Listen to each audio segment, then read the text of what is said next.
¿Qué tal, estimados amigos? Sean ustedes bienvenidos a esta sucesión de finiquitos y liquidaciones, la segunda parte, y pues agradeciendo que estén nuevamente aquí con nosotros para cerrar este tema tan interesante y tan importante que dejamos pendiente la semana pasada. Agradezco a ustedes el hecho de que estén nuevamente aquí conmigo y pues para resolver todo el tema de dudas, todo el tema de situaciones que traigamos ahí de contingencia, con mucho gusto, ahí para que estemos pendientes del chat y principalmente demos conclusión a este tema tan importante y tan interesante dentro de las empresas, ¿no? Que ya platicábamos ahí algunos puntos, algunas consideraciones que tenemos, particularmente con las situaciones que nos pueden generar contingencias. Hoy recordemos, y no nada más en materia fiscal, sino también en el tema pues, laboral, corporativo, que regularmente es en el que yo asesoro.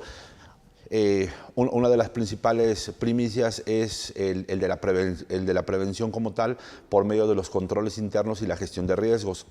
En ese sentido, recordarán, y únicamente para cerrar y retomar la plática o el curso de la ocasión pasada, dejé ahí como parteaguas o como para iniciar justamente esta sesión, una experiencia que tuve muy recientemente sobre una situación de un trabajador el cual había colaborado más de 20 años con un patrón.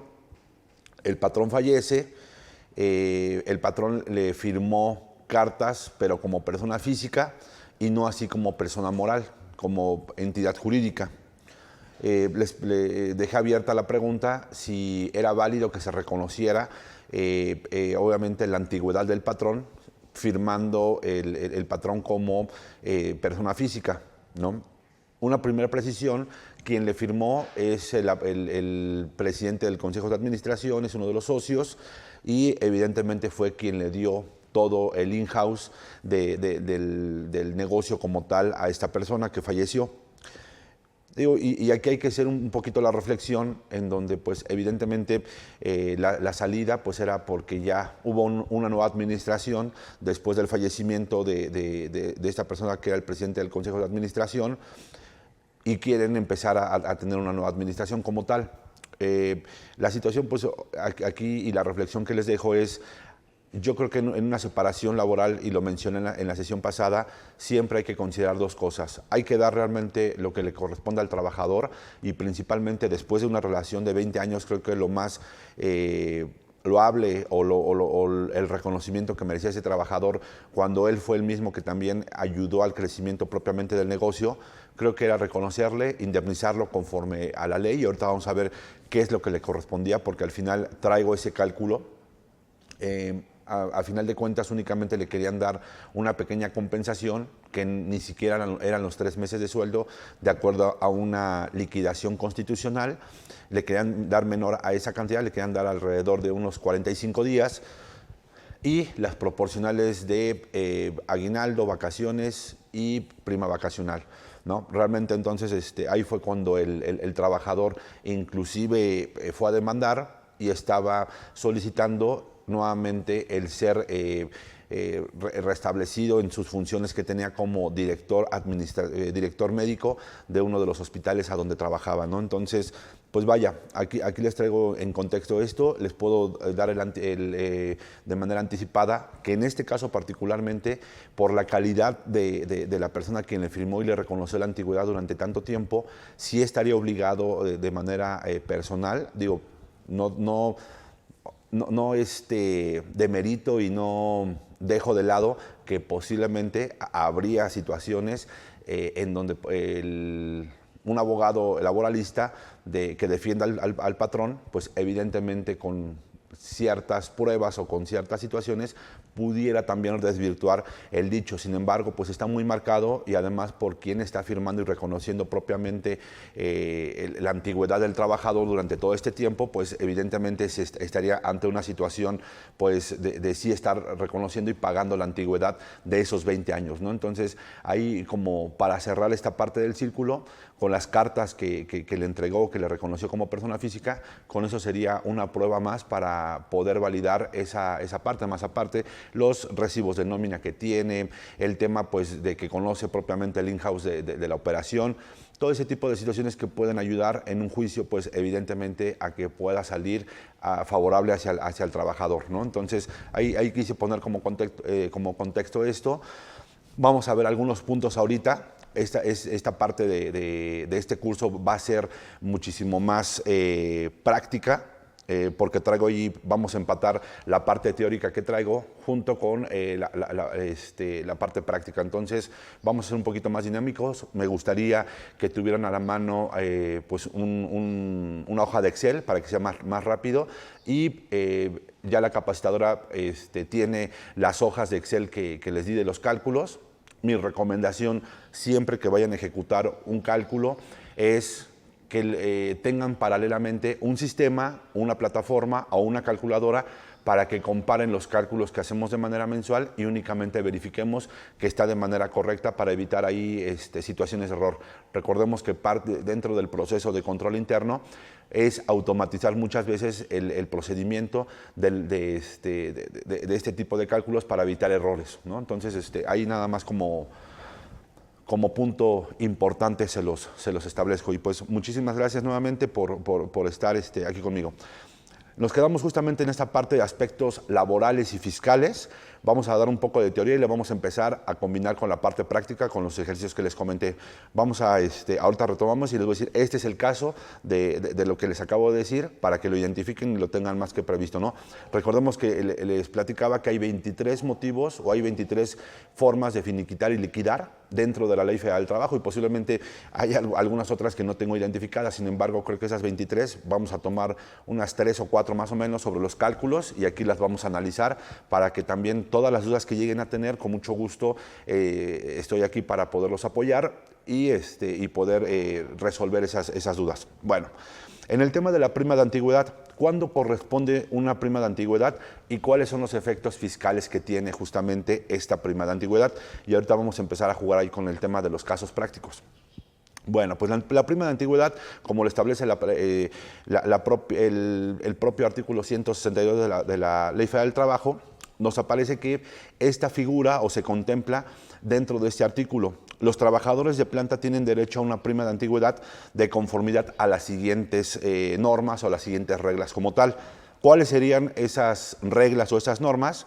Bueno, de inicio consistirá en 12 días de salario por cada año de servicio, pero hay que ver cuáles son esas condiciones. Para determinar el monto del salario se estará a lo dispuesto en los artículos 485 y 486. ¿Qué es lo que establece cada uno de estos artículos? Vamos a verlos para que obviamente también tengan el contexto en general, y habla particularmente qué salario es el que voy a tomar, ¿no? Vamos a verlos, aquí ya los tenía listos. Y el 485 nos habla básicamente sobre, digo, no sé si se ve ahí en G o lo hago un poquito más grande. Creo que ahí está ya, ¿no? Perfecto.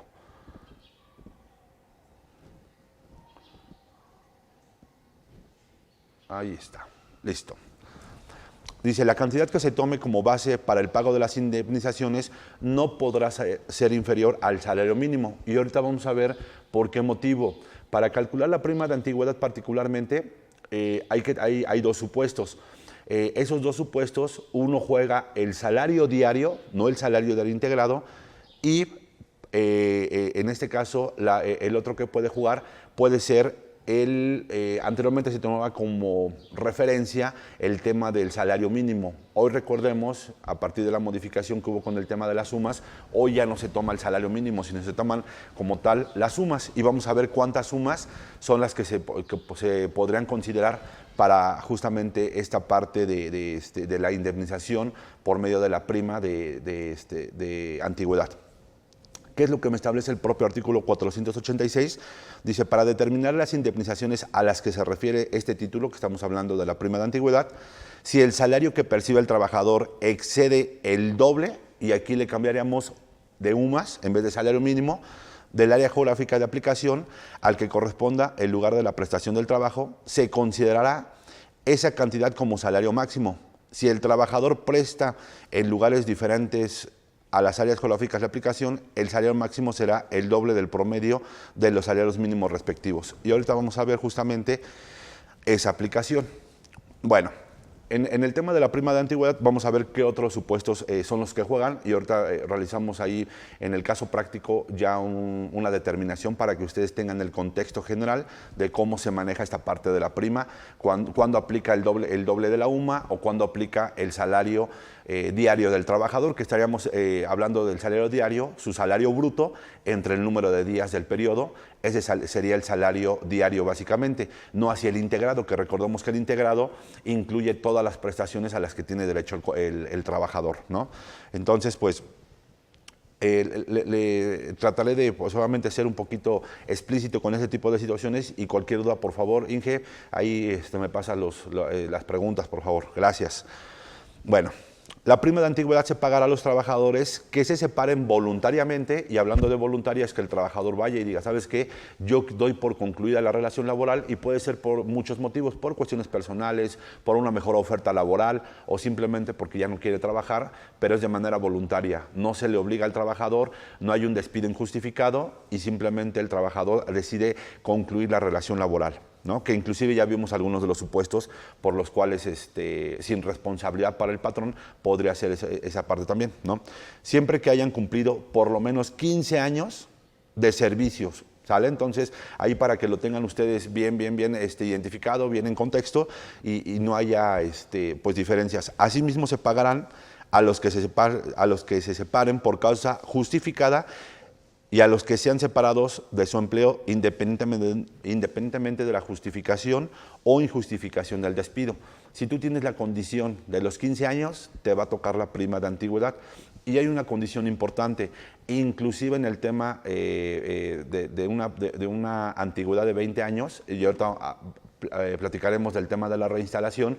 Cuando tú ya tienes una antigüedad de 20 años, de manera automática se podría dar el tema de la reinstalación, inclusive sin ser necesario que tú lo puedas requerir dentro de la propia demanda, ¿sale? Entonces, para que ahí también lo consideren, que es algo que regularmente no lo tiene en contexto, pues, en algún momento el trabajador, ¿sale? Para el pago de la prima, en los casos de retiro voluntario, los trabajadores observarán las siguientes normas. Y esto aplica particularmente cuando, un ejemplo, supongamos que yo aperturo mi empresa, no sé, hace 30, 40 años, 30 años, vamos a ponerle 30 años, y obviamente yo contraté a un grupo de trabajadores dentro de mi empresa. Ese primer grupo de trabajadores, supongamos que subsiste todavía esa relación laboral, ¿no? Supongamos que son 10, 12 trabajadores. Esos 10, 12 trabajadores han estado conmigo desde que aperturé mi empresa. Entonces podríamos caer justamente en este supuesto, en el momento en el que muy probablemente esos 12 trabajadores estén por llegar a concluir justamente pues ya una jubilación o justamente pues quieren ya retirarse por la edad que tienen. Entonces ese podría ser uno de los supuestos que vamos a ver, ¿no? Y vamos a ver cuáles son las condicionantes. Si el número de trabajadores que se retire dentro de un término de un año no excede el 10% del total de trabajadores de la empresa o establecimiento, o los de una categoría determinada, el pago se hará en el momento del retiro. ¿A qué me refiero? Hablemos de supongamos esos 12 trabajadores, supongamos que algunos de ellos quieren seguir laborando, quieren seguir trabajando y van preparando justamente su retiro. Si no excede el 10% de los trabajadores, yo estaría obligado a pagar en ese momento de su retiro el pago de la prima de antigüedad. ¿Por qué? Porque ya concluyeron y ya están dentro del plazo para que yo pueda pagarles esta prestación que tienen.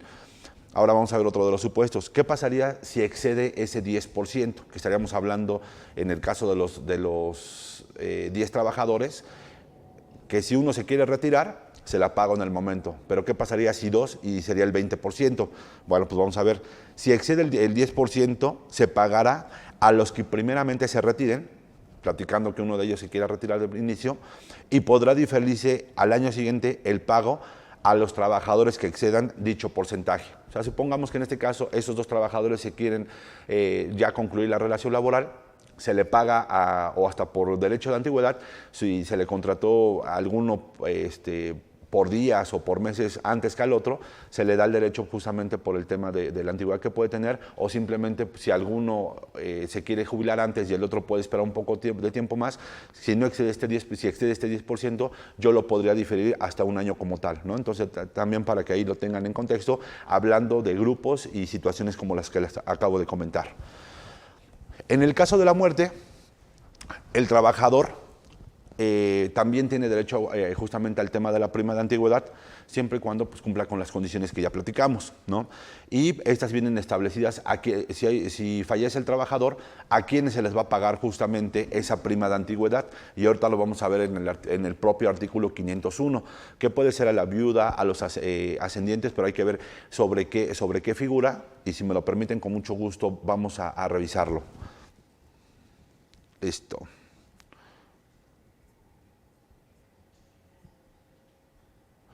Aquí está el artículo 501.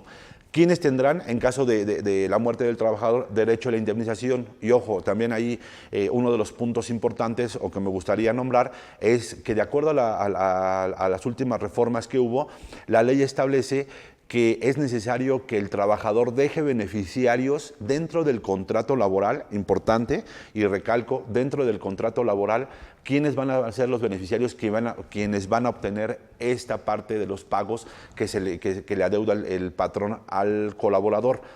¿Y por qué? Porque anteriormente lo que se hacía, y si gustas ponerme tanto a cuadro, por favor, Inge, una de las situaciones que particularmente sucedía era que tenían que hacer un juicio de la sucesión para poder reclamar justamente el tema del pago de las prestaciones o de los derechos que tenía del salario. Entonces, pues vaya, ahí nada más también para que lo tengan en contexto, ya es uno de los derechos y se tiene que establecer en el propio contrato justamente quiénes van a ser esos beneficiarios dentro de ese contrato como tal, para que de manera automática, si llega a fallecer el colaborador, puedan tener derecho a la propia finiquito o liquidación. ¿Estamos en Facebook? Ok, perfecto. Pues bienvenidos amigos, sean ustedes bienvenidos como tal a esta sesión de finiquitos y liquidaciones. Estamos hablando de temas de control interno. Ahorita vamos a hablar justamente sobre algunos cálculos. Platicaba con los miembros de la membresía como tal, que vamos a hacer un poquito más práctico esta parte de este curso, y vamos a seguir tomando en consideración algunos puntos importantes para mejorar el control interno en este procedimiento de finiquitos y liquidaciones. Ya platicábamos inclusive, y nada más recapitulando de manera muy concreta y rápida, quiénes están obligados al tema de la prima de antigüedad, cuáles son las condiciones particularmente. Y ahorita estábamos hablando que en un caso particular sobre la muerte del colaborador, quienes tienen derecho a reclamar justamente ese derecho de la prima de antigüedad como tal. Entonces platicábamos que está establecido en el propio artículo 501 de la Ley Federal del Trabajo el poder tener el derecho de poder solicitar esa prima de antigüedad, y vamos a ver cada uno de los puntos. También una de las situaciones importantes que yo mencionaba es que en algunas ocasiones no se pone o no se establece el beneficiario dentro de los contratos. Hoy, dentro de las modificaciones que hubo a la propia Ley Federal del Trabajo, se tiene que poner a los beneficiarios para evitar que se llegue a un juicio y hacer este procedimiento muchísimo más largo. ¿Qué es lo que se pretende? Evitar juicios, evitar pues obviamente carga administrativa y reducir indemnizar lo más pronto posible en el caso de la gente que falleció el trabajador, pues que los beneficiarios particularmente tengan derecho a esa parte de obtener la indemnización lo más pronto posible. Bueno, ¿quiénes tienen derecho según el artículo 501? Platicábamos, pues bueno, la viuda, los hijos menores a 18 años, en este caso podrán ser particularmente ellos los que podrán reclamar, y si tienen alguna incapacidad del 50% más, podrán llegar hasta los 25 años, ¿no? Entonces ahí pues nada más también para que lo tengan en el contexto. Los ascendientes que concurran con las personas mencionadas en la fracción anterior sin necesidad de realizar investigación económica, a menos de que se pruebe que no dependían económicamente del trabajador, ¿no? Si llegan a hacer algún tema pues de una investigación y ven que no dependían del colaborador, pues evidentemente no se las van a proporcionar, ¿no? A falta del cónyuge, persiste y concurrirán las personas señaladas en las dos fracciones anteriores, ¿no?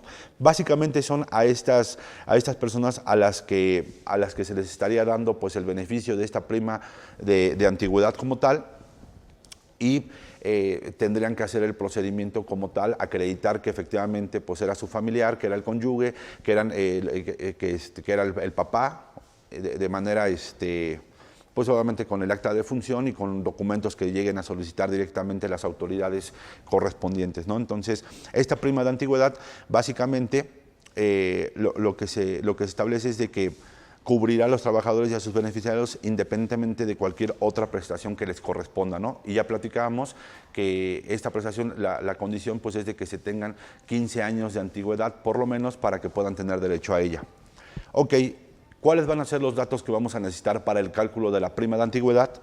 Pues de inicio, los 12 días que ya sabemos de cajón que le corresponden, el número de años, que posteriormente los vamos a convertir al número de días laborados efectivos, el tema del salario mínimo, que lo sustituiría y más bien sería la UMA, tener el dato de la UMA, que ese es un dato que regularmente manejamos nosotros, y ahorita vamos a ver justamente cómo podríamos hacer este cálculo.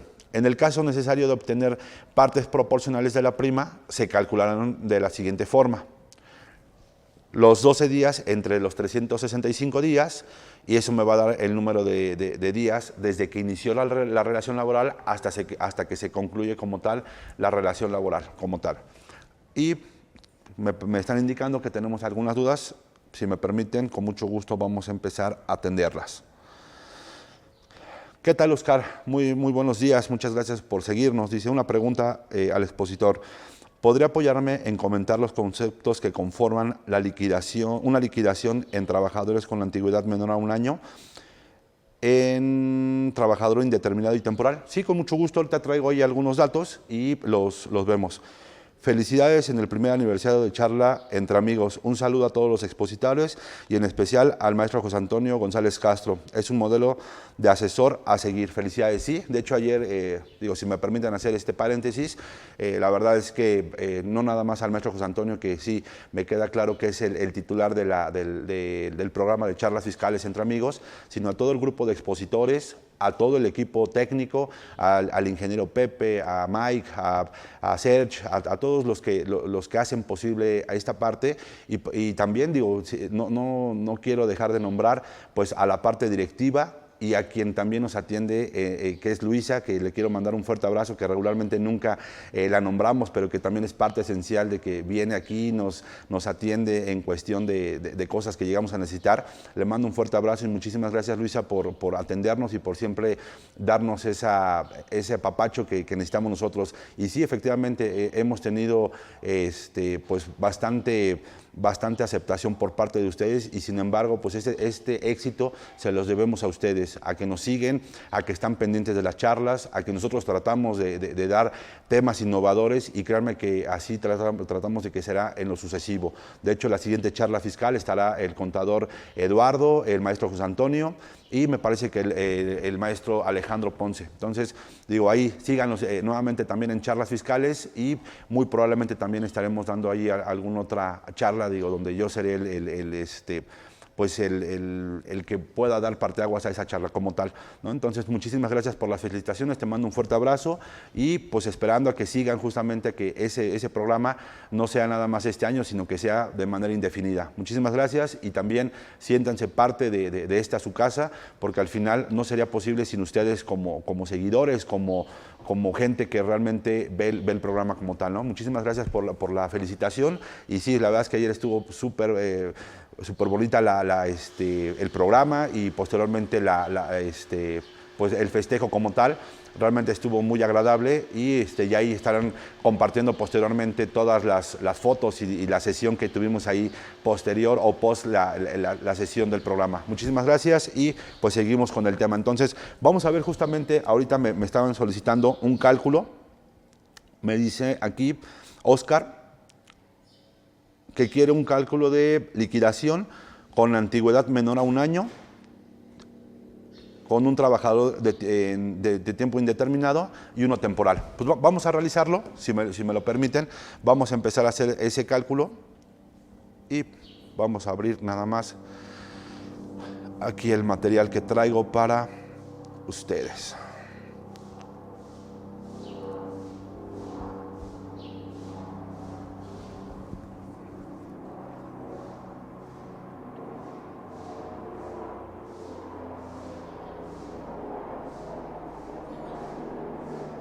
Listo. Aquí yo le puse menor a 15 años, podríamos tomar justamente ese año, ¿no? Yo aquí le puse un poquito el cambio. Vamos a hacerlo aquí a menor de un año.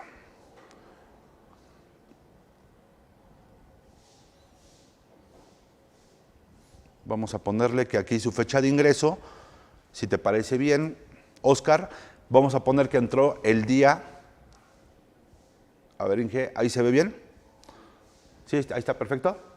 Sale. Vamos a ver cuáles son los datos que vamos a necesitar justamente para este cálculo, ¿no? Ahí le puse la empresa X, el trabajador soy su servidor, y esta es una renuncia voluntaria. Ahorita vamos a ver un finiquito.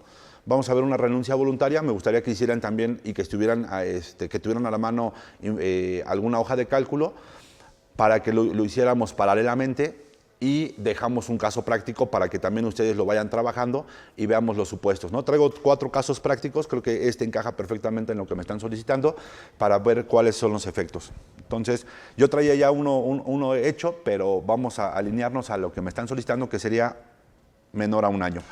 Entonces, el trabajador entra el día 5 de enero del 2021. Corrígeme si estoy mal en el tema de qué es lo que necesitas, por favor, Oscar, ¿sale? Y Anselmo, muchísimas gracias por las felicitaciones. Ya no te di las gracias, ni siquiera te nombré. Muchas gracias, te mando un fuerte abrazo, Anselmo. Ok, entonces entró el día 5 de enero del 2021 y su fecha de baja es el 20 de agosto del 2021. Aquí vamos a ver qué le corresponde por el tema de una renuncia voluntaria. Y platicábamos que la renuncia voluntaria es cuando el trabajador viene y me dice, ¿sabes qué? Yo ya doy por concluida, e inclusive les manejaba que de preferencia deben ser 30 días antes de que deje el cargo para poder evitar allí cualquier tema de, pues obviamente de entregas y de información y de este tipo de situaciones que se pueden dar dentro de los puestos como tal. ¿Qué es lo primero que tendríamos que realizar? Digo, porque ya lo teníamos aquí, inclusive, y ahorita vamos a validarlo, inclusive con una calculadora que tengo. Tendríamos que calcular justamente los días que se elaboraron del día 5 al día 20, que fue cuando fue su baja. Yo regularmente lo que hago es meter una fórmula de la fecha de la baja. ¿Hay preguntas? Ok, perfecto. A ver. Ok, bueno, yo pensé que era sobre el mismo tema, pero bueno, ahorita Claudia, con mucho gusto atiendo tu duda. Perfecto. Y tenemos aquí la fecha de la baja menos la fecha del inicio de la relación laboral. Hasta aquí le ponemos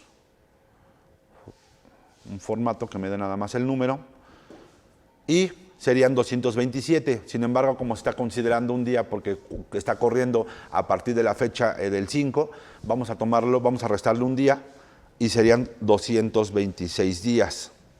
¿Sale?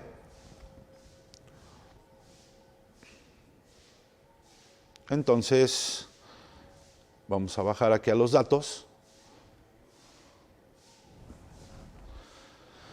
Tiene derecho a 226. Ahorita lo cambio al ejemplo que ya traía. Días de aguinaldo, 226 días. Y estarían de acuerdo que también las vacaciones serían 226 días los que llevarán transcurridos.